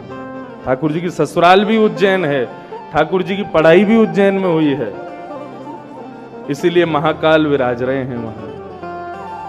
आपको पता है महाकाल पूरी पृथ्वी का मध्य है। जो महाकालेश्वर भगवान का जो शिवलिंग है वो पूरी पृथ्वी का सेंटर माना जाता है, मध्य। ऐसा बताते हैं जिस दिन प्रलय आएगा उस दिन महाकाल भगवान पृथ्वी में समाविष्ट हो जाएंगे और पूरी पृथ्वी यहीं उज्जैन में महाकाल भगवान जहां समाविष्ट होंगे वहीं भीतर प्रवेश करती चली जाएगी। एक प्रकार से कह दिया जाए तो अतिशयोक्ति नहीं, पृथ्वी की नाभि है महाकाल भगवान। ऐसे महाकाल को हम प्रणाम करते हैं, उज्जैन को हम प्रणाम करते हैं, भगवान की ससुराल है उसको हम वंदन करते हैं। ठाकुर जी के इस प्रकार 8 ब्याह हुए। अब 16,100 ब्याह। भौमासुर नाम का एक राक्षस था, उसने 16,000 कन्याओं को बंदी बना रखा था। 20,000 होने पर सबसे जबरदस्ती ब्याह करने वाला था। 16,000 राजकुमारियों ने कैसे छुप छुपा करके भगवान को पत्र लिखा। भगवान पत्र देख करके सीधे गए और भौमासुर का वध करके उन 16,000 को मुक्त किया। 16,000 ने ठाकुर जी के सामने प्रणाम करते हुए कहा, भूयात पतिर में मह्यम। अब हम घर नहीं जा सकती क्योंकि हमको परिवार अपनाएगा नहीं, कोई हमसे ब्याह करेगा नहीं, सब लोग हम पर लांछन लगाएंगे। भगवान हमारे पास 2 ही रास्ते हैं। पहला रास्ता या तो हम मर जाएं और दूसरा रास्ता क्या है? बोले दूसरा या तो आप हमें अपना लो। भगवान बोले आत्महत्या बहुत बड़ा पाप है, आत्महत्या नहीं करनी, हम आपको अपना लेंगे। तब उन 16,100 राजकुमारियों को ठाकुर जी ने अपनाया। भगवान के कितने ब्याह हुए? 16,108। इस प्रकार से ठाकुर जी के विवाहों का क्रम बताया गया। अब आगे की कथा में प्रणय कलह। प्रणय कलह का भाव क्या है? प्रणय कहते हैं प्रेम भरा, कलह कहते हैं कलेश को। भगवान कहते हैं पति पत्नी को प्रसन्न रहने के लिए एक दूसरे से थोड़ी बहुत नोकझोंक करते रहना चाहिए, थोड़ी बहुत लड़ाई झगड़े करते रहो। लड़ाई झगड़े बोले तो प्रणय कलह। प्रणय कलह मतलब प्रेम भरी थोड़ी सी लड़ाई। ऐसे नहीं कि एक दूसरे के बाल पकड़ करके खींच के मारो, दीवार में फूट जाए सर, ऐसा नहीं। थोड़ा बहुत देखो, उसके पीछे बहुत लॉजिकल बात भगवान बताते हैं। दोष 2 चीजों में प्रकट होता है। वैसे देखो आप सब अनुभवी बैठे हो, ब्याहे ठ्याए बैठे हो, मैं अभी नहीं जानता फिर भी मैं बोल रहा हूं, ये दुस्साहस कर रहा हूं। अगर मेरी बात सत्य हो तो ताली बजाना, नहीं तो बैठे रहना चुपचाप, ठीक है। भगवान कहते हैं दोष 2 जगह प्रकट होता है। हम दूसरे में जब गलतियां ढूंढने लगते हैं, दूसरे की कमियां ढूंढने लगते हैं, दूसरे में बुराइयां ढूंढने लगते हैं, अरे ये तो ऐसा है, ये तो ऐसा है। ये कब होता है? दो स्थिति में होता है। या तो तुम उससे बहुत दूर रहो, दूर रहोगे, कॉन्वर्सेशन होगा नहीं, मिलोगे नहीं, बात करोगे नहीं, एक दूसरे को जानोगे नहीं, दूर रहोगे तो कान भरने वाले लोग उसके बारे में गलत गलत बोलेंगे और तुम एक मन में अपने एक अलग ही भाव उसके प्रति बना लोगे, जिससे दोष उत्पन्न हो जाएगा। और दूसरा दोष उत्पन्न होने का कारण है अति सामीप्य। बहुत ज्यादा पास भी नहीं रहना चाहिए। क्यों? भगवान कहते संसार में दोष सबके भीतर है, यदि उसके बहुत करीब रहोगे ना तो उसमें दोष दिखेगा। ब्याह करने से पहले पत्नी को पति में साक्षात नारायण दिखाई देते हैं और पति को पत्नी में साक्षात लक्ष्मी दिखती है, लेकिन ब्याह हो जाने के 3 साल बाद ही पत्नी को पति में साक्षात राक्षस दिखाई देता है और पति को पत्नी में साक्षात शूर्पणखा दिखाई देती है। ताली बज गई, इसका मतलब मैं सत्य हूं है। ब्याह का पहला साल पत्नी होती चंद्रमुखी, दूसरा साल सूर्यमुखी और तीसरे साल ज्वालामुखी, और उस समय पति को हो जाना चाहिए अंतर्मुखी। आप सबकी तालियां मुझे सत्यता का अनुभव करा रही हैं। बंधुओं, ठाकुर जी कहते हैं यदि एक दूसरे से लड़ोगे नहीं ना तो थोड़ी दूरी नहीं बनेगी, और जब तक दूरी नहीं बनेगी तब तक तुम्हारा प्रेम वो सफल नहीं होगा। प्रेम रहने के लिए दूर रहना बहुत जरूरी है। हम बहुत समीपता में एक दूसरे के संग रहते हैं। अच्छा, ये बात केवल और केवल पति पत्नियों के लिए नहीं है, सबके लिए संसार में। आप गुरुजनों के भी ज्यादा ना तो दूर रहो और ना उनके ज्यादा समीप रहो। गुरुजनों के ज्यादा समीप रहोगे, उनके आचार विचार, खान पान, उठना बैठना सोना सब कुछ देखोगे तो कहीं ना कहीं दोष तो आ जाएगा। हमने तो सोचा था महाराज जी ऐसे रहते होंगे, ये तो ऐसे रहते हैं, तो दोष लगेगा। इसलिए अति सामीप्य और अति वियोग दोनों में दोष होता है। भगवान कहते हैं मध्य में रहो और थोड़ी बहुत नोक झोंक एक दूसरे से करते रहो। ये बात भगवान करके दिखाते हैं। भागवत में स्पष्ट कथा है। रुक्मणी जी से जब से ब्याह हुआ भगवान बोले इनको कभी गुस्सा ही नहीं आया। ठाकुर जी बोले आज कुछ ऐसा करूं कि इनको गुस्सा आवे। तो ठाकुर जी स्वधर्मा सभा से आए, आकर के झूला झूल रहे थे, रुक्मणी जी पंखा चल रही थी। भगवान बोले रुक्मणी जी आपने हमसे ब्याह क्यों किया? ये बात कब कह रहे हैं भगवान? जब रुक्मणी के पुत्र के पुत्र के पुत्र भी हो चुके, मतलब ठाकुर जी दादाजी बन चुके हैं। अच्छा, भगवान के लीला में एक विचित्रता देखो। भगवान का नाती अनिरुद्ध, उसकी उम्र है 25 साल। भगवान का पुत्र प्रद्युम्न, उसकी उम्र है 50 साल। और स्वयं दादाजी भगवान, उनकी उम्र है 16 साल। ठाकुर जी 16 साल से बढ़ के ऊपर कभी जाते ही नहीं। क्यों? 16 साल के बाद हम लोगों के अंदर विकार आने शुरू हो जाते हैं। हम लोगों के अंदर ऐसी भावनाएं प्रकट होती हैं जिससे काम का जन्म होता है, क्रोध का जन्म होता है, लोभ का जन्म होता है।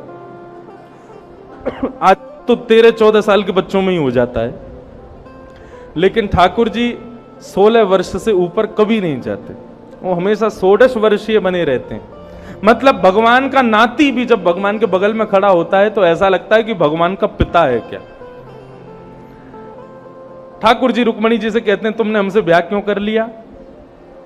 तुम कहोगी हमने तो इसलिए किया, संतों से आपके बारे में बहुत सुना था। संतों पे कुछ काम तो है नहीं देवी, उनका घर नहीं, परिवार नहीं, उनका कोई अपना नहीं, पूरे दिन मेरे ही गुणगान गाते रहते हैं। तुमने गलती से उनकी बात सुन के हमसे ब्याह कर लिया। शिशुपाल बहुत अच्छा था, वो तुम्हारी जिससे सगाई हो गई थी उसी से तुम्हारा ब्याह करा दें। तुम कहो तो हम कल ही उसको बुला के तुम्हारा पानी ग्रहण करा देंगे। इस प्रकार से ठाकुर जी चाह रहे थे कि रुक्मणी बरसे उन पर, लेकिन यहां कुछ विचित्र ही हुआ। जोर से गिरने की आवाज आई, पीछे देखा तो रुक्मणी जी मूर्छा में पड़ी थी। ठाकुर जी ने चतुर्भुज रूप धारण किया, 2 भुजा से रुक्मणी जी को उठा के एक भुजा से पानी छिड़कने लगे, पंखा करने लगे। अरे रुक्मणी क्या हुआ? जैसे तैसे होश में आई तो ठाकुर जी से कहने लगी, आपको जो अच्छा लगे सो कहो, लेकिन अपने से दूर जाने की बातें मत कहा करो। आप हमसे वियोग सहन नहीं होता ठाकुर जी। तो ठाकुर जी ने इस प्रकार अपनी पटरानियों के साथ में थोड़ा नोक झोंक करके सबके साथ में एक आनंद प्रणय कलह किया। प्रणय कलह होना चाहिए, यदि लड़ाई नहीं होती तो करो, जबरदस्ती करो, लेकिन होनी चाहिए। उससे थोड़े दूर रहोगे, फिर थोड़े दूर रहोगे तो जो दोष सामीप्य के प्रकट हुए वो दोष दूर होंगे। इस प्रकार से ठाकुर जी ने बताया। आगे राजा नृड़ की कथा, दान का भाव बताया। नारद जी भगवान की दिनचर्या देखने आते हैं कि भगवान रहते कैसे हैं। तो भगवान 16,108 राजकुमारियों के साथ एक ही समय में अलग अलग भवन में रहते हैं। और नारद जी का ये देख करके सर घूमने लगा, बोले भगवान कर्तुम अन्यथा कर्तुम समर्थ ईश्वर है। स्वर्ग में चर्चा हो रही थी, देवता कह रहे थे भगवान ने 16,108 ब्याह किए, हम भी 5-10 कर लेते हैं। लेकिन आज मैं जाके सबको बता दूंगा कि ठाकुर जी 16,108 पटरानियों के साथ एक ही समय पर एक साथ अलग अलग रूप में रहते हैं। यदि तुम सामर्थ्यवान हो तो तुम भी करो, लेकिन हम ऐसा नहीं कर सकते, इसलिए हमको एक ही करना चाहिए। हम 2-3 पत्नियों के साथ में या 2-3 पतियों के साथ में अलग अलग रूप में नहीं रह सकते। वो ठाकुर जी हैं, वो समर्थवान है, उन्होंने किया, वो कर सकते हैं। ठाकुर जी ने ब्याह किया, ये तो सब लोग कोट करते हैं। ठाकुर जी ने और भी बहुत कुछ किया, वो भी करके दिखाओ। पूतना के पयोधर के विष को पिया, तुम पी के दिखाओ। ठाकुर जी ने गिरिराज पर्वत उठाया, तुम उठा के दिखाओ। कालिया नाग पर नृत्य किया, करके दिखाओ। इनमें से एक भी हो जाए तो फिर तुमको छूट है, तुम भी 5-10 ब्याह कर लेना, लेकिन तुम बाकी की चीजें भी नहीं कर पाओगे। एक बात हमारे पूज्य पिताजी कथा में कहते हैं, भगवान कहते हैं कि मेरा रामावतार जो है उसमें मैंने जो किया वो करणीय है, तुम कर सकते हो, लेकिन मेरा कृष्णावतार जो है ना ये केवल अनुकरणीय है। मतलब मैंने जो कहा है वो करो, मैंने जो किया है यदि तुम वो करने जाओगे तो सर्वनाश हो जाएगा तुम्हारा, तुम नहीं कर पाओगे। इसलिए राम जी ने जो किया है वो करो, कृष्ण जो कहते हैं वो करो। कृष्ण की करनी पर यदि गए ना तो बहुत बुरा हो जाएगा, इसलिए कृष्ण की करनी नहीं कर पाओगे। ठाकुर जी की दिनचर्या श्री नारद जी देखते हैं। फिर ठाकुर जी की नृत्यचर्या बताई गई भागवत में।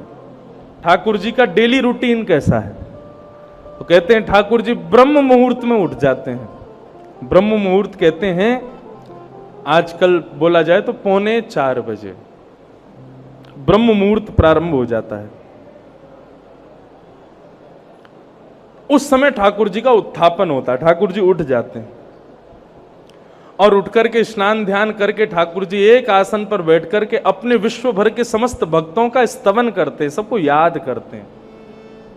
और उन सबको याद करते हुए श्री राधा श्री राधा श्री राधा, ठाकुर जी श्री राधा रानी को याद करते हैं, श्री राम वृंदावन को याद करते हैं, ब्रजवासियों को याद करते हैं, सबका स्मरण करते हैं। तत्पश्चात ठाकुर जी अपने हस्त कमल का दर्शन करते हैं। कराग्रे वस्ते लक्ष्मी, कर मध्य सरस्वती, कर मूले तु गोविंद, प्रभाते कर दर्शनम। सुबह उठ करके हाथ देखने चाहिए। क्यों देखने चाहिए? कराग्रे वस्ते लक्ष्मी, कर के जो अग्रभाग है इनमें लक्ष्मी का निवास होता है। आप धन कमाओगे गिनोगे इन उंगलियों से, धन किसी को दोगे तो भी इन उंगलियों से, मतलब ये लक्ष्मी का आसन है। इस आसन पर लक्ष्मी का स्मरण करना चाहिए।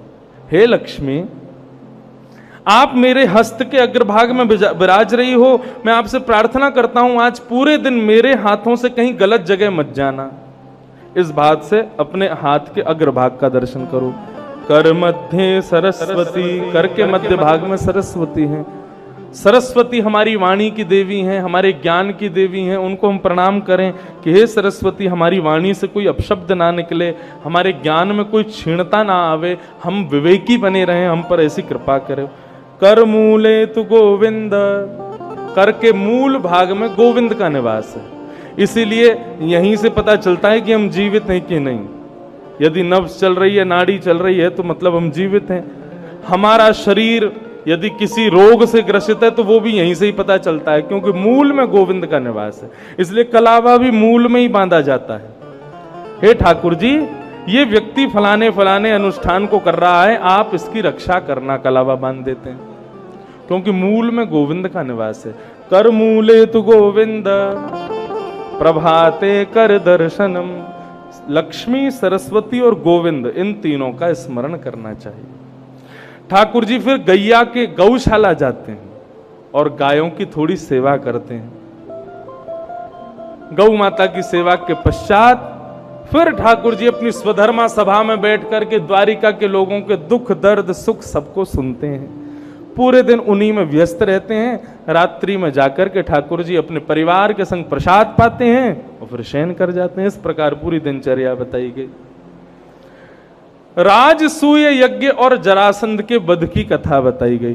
थोड़ी सी ये कथा विस्तार से सुनो, बहुत 11:15 हो गए। अब हम क्या करें, हमको तो लगा था अभी 11 ही बजे होंगे।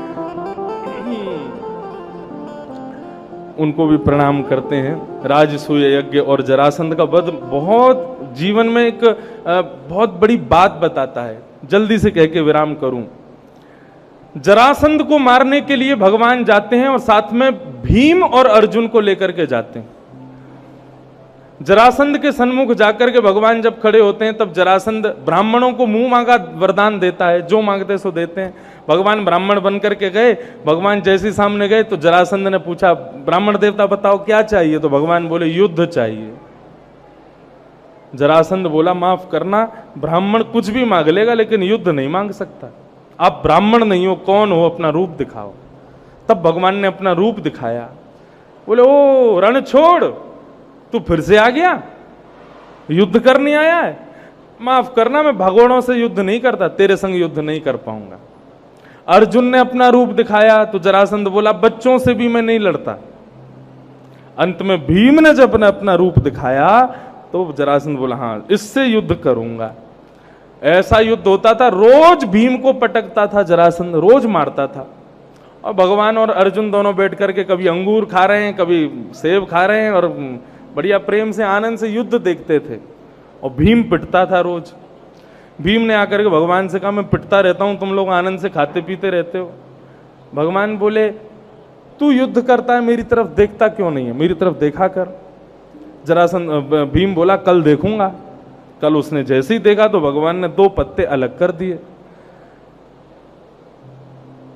भीम ने भी वही किया, बीच से जरासंध को अलग कर दिया, लेकिन तुरंत अपने विजय का घोष करने लगा। इतने में भगवान बोले, पीछे देख। पीछे देखा तो जरासंध फिर से एक होकर के उसको मारने लगा। भगवान से आज फिर बोला कि आज तो मैंने आपको देखा था, फिर मैं क्यों हार गया? भगवान बोले, तूने मुझे देखा था लेकिन जीतने की भावना से देखा था, पूर्ण समर्पण की भावना से नहीं। कर्म कर, फल की इच्छा मत रख। तू जीतेगा हारेगा ये सब उसी पर छोड़, तू बस मेरी ओर देखा कर। भीम बोला, ठीक है। दूसरे दिन जब देखा भगवान को तो विपरीत दिशा में पत्ता फेंका, जरासंध को बीच से अलग करके विपरीत दिशा में फेंक दिया और जरासंध की मृत्यु हो गई। अब इस बात को बहुत सुंदर ढंग से बताते हैं। भगवान है परमात्मा, भीम है हम सब जीवात्मा, और जरासंध कौन है? जरासंध हमारे कर्म है। हम रोज अपने कर्म से युद्ध करते हैं। सुबह उठते ही लड़ाई हमारी शुरू हो जाती है, लेकिन कर्म इतना बलवान है, हमको उठा उठा के फेंकता है।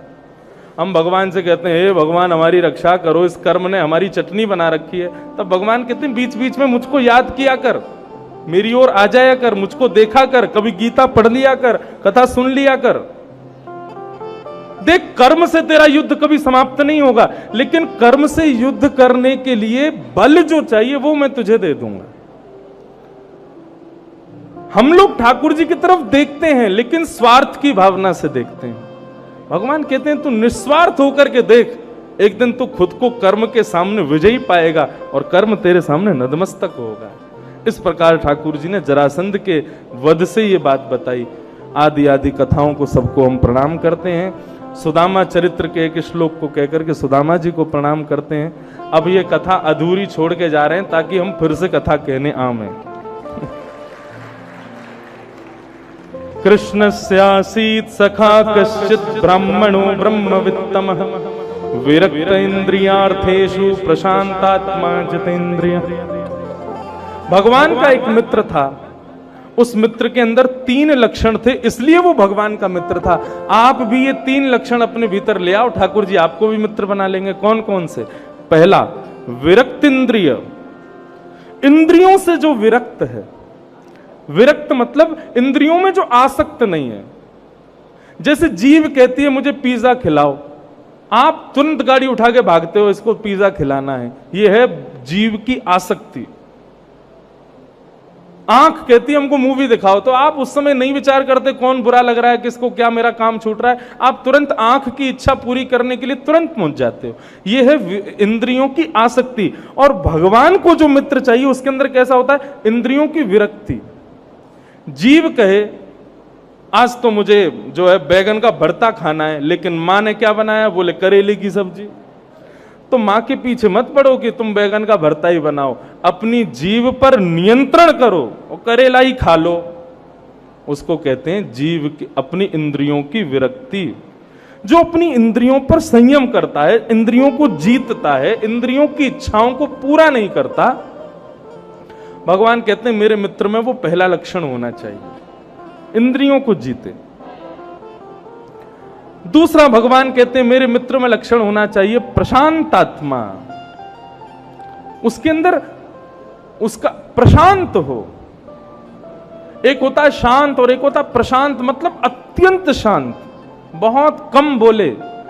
ठाकुर जी कहते हैं संसार बोलता ही रहता है, लेकिन कभी तुमने सुना मंदिर में ठाकुर जी बोल रहे हो? भगवान शांत रहते हैं। भगवान कहते हैं जब तुम्हारी हो जाए तब मैं कुछ कहूं, लेकिन हमारी कभी पूरी होती ही नहीं।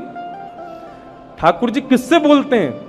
जो उन हजारों में बिल्कुल शांत खड़ा रहता है, कुछ नहीं, ठाकुर जी को केवल देखता रहता, कुछ नहीं बोलता, उससे ठाकुर जी चर्चा करते हैं। जो प्रशांत है, जितेंद्रिय, विरक्त इंद्रिय, इंद्रियों से जो विरक्त है, मतलब इंद्रियां संसार में ना लग के ठाकुर जी में लगी हुई हैं। और जो प्रशांत है और जिसने अपनी इंद्रियों को बिल्कुल अपने वश में करके रखा है, ये 3 गुण जिसके भीतर, भगवान कहते हैं वो मेरा मित्र है, उसको मैं अपना मित्र बनाता हूं। इस प्रकार सुदामा जी ठाकुर जी के मित्र हुए। ठाकुर जी ने उनके साथ में खूब आनंद संवाद हुआ। बिन मांगे ठाकुर जी ने सब कुछ सुदामा जी को दिया। उन सब कथाओं को हम प्रणाम करते हैं। भगवान अपने पुत्रों को समझाते हैं कभी संतों का अनादर मत करना, भगवान होके भी मैं तुम्हारी रक्षा नहीं करूंगा। पुत्र नहीं मानते, शांब के पेट में पोटला बांध करके संतों के सामने ले जाते हैं, कहते हैं नहीं बहू है, गर्भ से क्या होगा बताओ। संतों ने कहा इसके गर्भ से एक लोह पिंड जन्म लेगा जो तुम्हारे संपूर्ण कुल का सर्वनाश करेगा। उस लोह पिंड को घिस करके समुद्र में डाल दिया, वही एरका नाम की घास बन गया। एक दिन यदुवंशी जुआ खेलते हुए आपस में एक दूसरे से लड़ने लगे। लड़ते लड़ते बात इतनी बढ़ गई कि बल्लम पर से तलवार आदि उठा करके एक दूसरे का वध करने लगे।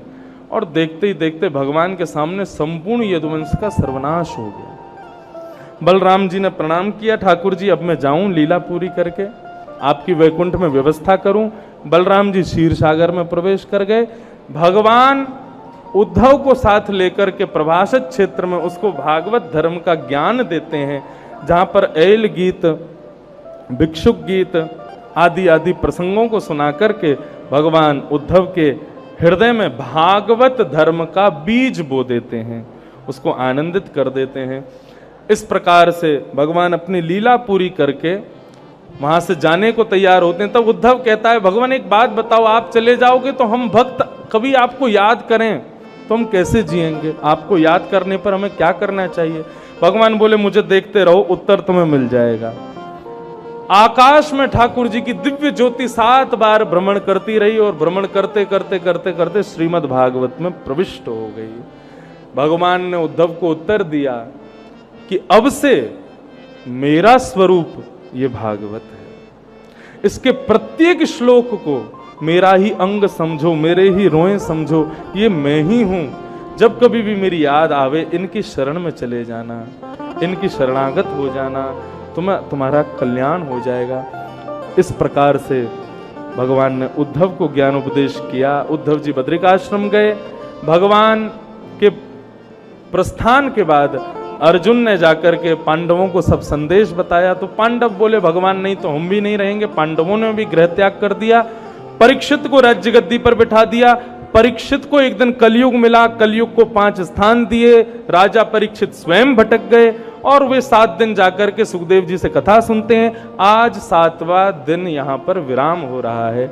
7 दिन की ये पूरी कथा परीक्षित जी को सुखदेव जी ने सुनाई और अंत में सुखदेव जी ने परीक्षित से प्रश्न किया, राजन आज 7वां दिन है, थोड़ी बहुत देर में तक्षक सर्प आके तुमको डसने वाला है, मुझे बस इतना बताओ क्या तुम मरने वाले हो? राजा परीक्षित 7 दिन कथा सुनने के बाद प्रसन्न होकर के बोलते हैं, महाराज मेरा शरीर मरेगा, मैं तो नित्य मुक्त शुद्ध आत्मा हूं, इस शरीर को छोड़ करके परमात्मा में जाकर के विलीन हो जाऊंगा, मेरा वध नहीं होगा। ये शरीर इस संसार से ही प्रकट होता है, संसार में ही रह जाता है, इसका हमारा कभी वध नहीं होता, शरीर का वध होता है। बस ये कहते ही श्री सुखदेव जी महाराज उसको आशीर्वाद देते हैं और श्री सुखदेव जी आज 7 दिन बाद अपने आसन से उठ करके और वहां से प्रस्थान कर जाते हैं। बोलो सुखदेव जी महाराज की, भागवत भगवान की। तक्षक सर्प आकर के परीक्षित को डस देता है। परीक्षित का शरीर, 5 भौतिक शरीर जल करके नष्ट हो जाता है। चतुर्भुज रूप में उनकी आत्मा प्रकट हो जाती है और एक विमान में बैठ करके विष्णु लोकम स गच्छति, विष्णु लोक को प्रस्थान करती है। बोलो परीक्षित जी महाराज की। अब एक बात मैं आपको स्पष्ट कर दूं, क्या इतने बड़े भगवत भक्त परीक्षित का वध एक सर्प के दंशन से हो गया? हमसे स्वीकार नहीं होती ये बात, लेकिन स्पष्ट है कि सर्प दंशन ही हुआ था। लेकिन आप यदि भक्तमाल जी कभी पढ़ोगे तो भक्तमाल में ब्रह्मा जी के अवतार श्री नाभा जी लिखते हैं कि श्री परीक्षित जी के प्राण तक्षक सर्प के दंशन से नहीं निकले थे। तो बोले कैसे निकले? बोले जैसे ही सुखदेव जी आसन से उठे और कथा विराम हुई तो कथा विराम का वियोग इतना हुआ कि उनके प्राण कथा के वियोग में ही निकल गए। उन्होंने मन में विचार किया कि अब मुझे कथा सुनने को नहीं मिलेगी, कथा विराम हो गई, तो कथा विराम के वियोग में ही परीक्षित जी के प्राण निकल गए। बोले अब मैं जीवित ही नहीं रह सकता, कथा के बिना मैं नहीं रह पाऊंगा। तो फिर कहते हैं तो तक्षक सर्प ने क्या किया? बोले उनके 5 भौतिक शरीर का संस्कार तक्षक सर्प ने किया, प्राण तो उनके भागवत जी के विश्राम में ही निकल गए। ऐसे श्री परीक्षित जी को हम प्रणाम करते हैं। आदि आदि बहुत प्रसंग अभी रह गए हैं, सबको मैं प्रणाम करता हूं। भागवत का अंतिम श्लोक सब लोग 3 बार मेरे साथ पीछे पीछे बोलेंगे ध्यान से। नाम संकीर्तनम यस्य, नाम संकीर्तनम यस्य, सर्व पाप प्रणाशनो, सर्व पाप प्रणाशनो, प्रणामो दुख समनः, नामो दुख समनः, तम नमामि हरिं परम, तम नमामि हरिं परम। नाम संकीर्तनम यस्य, नाम संकीर्तनम यस्य, सर्व पाप प्रणाशनो, सर्व पाप प्रणाशनो, प्रणामो दुख समनः, प्रणामो दुख समनः, तम नमामि हरिं परम, तम नमामि हरिं परम। नाम संकीर्तनम यस्य, नाम संकीर्तनम यस्य, सर्व पाप प्रणाशनम, सर्व पाप प्रणाशनम, प्रणामो दुख समनः, प्रणामो दुख समनः, तम नमामि हरिं परम, तम नमामि हरिं परम, तम नमामि हरिं परम तं नमामि हरिं परं तं नमामि हरिं परम तं नमामि हरिं परम्